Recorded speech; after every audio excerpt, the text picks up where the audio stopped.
High বন্ধুরা, কেমন আছেন সবাই? আশা করি ভালো আছেন। তো আজকে ঘুরতে বের হয়ে গেলাম। আজকে ঘুরতে যাব মুন্সিগঞ্জ সিরাজ দীঘা। তো সিরাজ দীঘার উদ্দেশ্যে রওনা হওয়ার জন্য বন্দর নারায়ণগঞ্জ লঞ্চ ঘাটে উঠলাম। তো সন্ধ্যা নেমে আসছে, প্রায় বিকালের শেষ প্রান্তে লঞ্চে উঠেছি। তো পরিবেশটা আপনারা দেখতেই পাচ্ছেন, খুব সুন্দর একটা পরিবেশ। তো এই পরিবেশে নদীর উপরে ঘুরতে ঘুরতে পৌঁছে গেলাম মুন্সিগঞ্জ লঞ্চ ঘাট।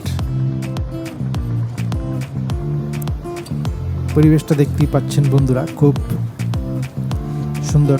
তো নামলাম লঞ্চ থেকে, নেমে আমরা একটা অটো নিলাম আল্লাহর মোড় থেকে। তো এখান থেকে অটো নিয়ে রওনা হয়ে গেলাম সিরাজ দীঘার উদ্দেশ্যে। যদিও মাগরিবের আজানের পরে রওনা হয়েছি, নামাজ পড়ে। তো আমরা এখন অটো নিয়ে যাচ্ছি সিরাজ দীঘা। মাঝখানে কিছু রাস্তা ভাঙা ছিল যদিও, কিন্তু ঘুরতে যেতে তো হবে আসলে।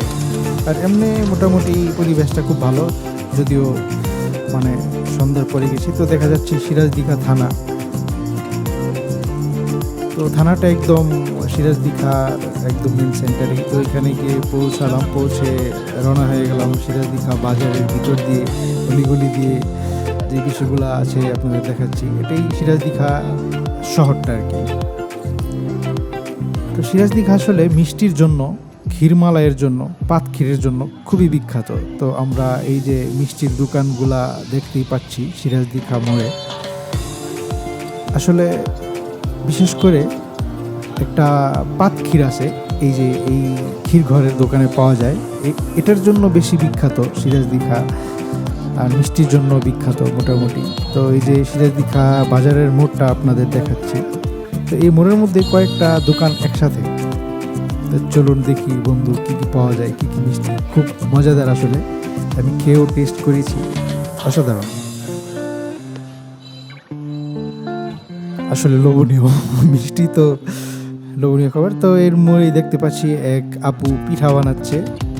তো ভাবলাম একটা পিঠা টেস্ট করে দেখি কেমন লাগে। তো খেয়ে দেখলাম আসলে খুবই মজাদার। ঠিক আছে, আপুকে ধন্যবাদ এত সুন্দর একটা পিঠা বানিয়ে খাওয়ানোর জন্য।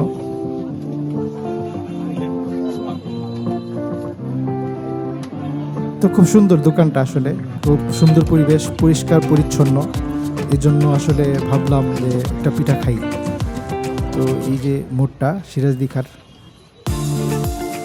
তো আপনারাও আসলে বন্ধু এখানে খেতে পারবেন। তো এই যে এখানেই মোড়ে 5 পীরের মাজার সিরাজ দীঘা। তো মাজারটা আপনাদের দেখাচ্ছি।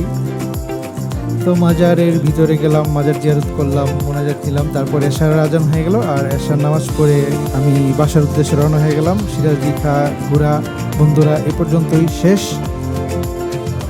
তো বাসার উদ্দেশ্যে রওনা হয়ে গেলাম বন্ধুরা। আমার ভিডিওটি যদি আপনাদের ভালো লাগে, আমাদের চ্যানেলটি সাবস্ক্রাইব করে আমাদের পাশে থাকবেন, আমাদের সাপোর্ট করবেন। তাহলে আমরা আরও উৎসাহ পাবো, আরও ভালো ভালো ভিডিও বানানোর জন্য, আপনাদেরকে দেখানোর জন্য, আপনাদের কাছে উপস্থাপন করার জন্য। কি সুন্দর পরিবেশ দেখতে পাচ্ছেন, রাতের যে পরিবেশটা, ওই পরিবেশে ঘুরতে ঘুরতে আসলে ওই অনুভূতিটা নিয়ে। আর আকাশে সুন্দর একটা চাঁদ উঠছে, আসলে দেখুন বন্ধুরা, অনুভূতিটাই অন্যরকম। তো আজকে এ পর্যন্তই। সবাই ভালো থাকবেন, আমাদের চ্যানেলটি সাবস্ক্রাইব করে বেল আইকনে ক্লিক করে দিবেন বন্ধুরা। ধন্যবাদ।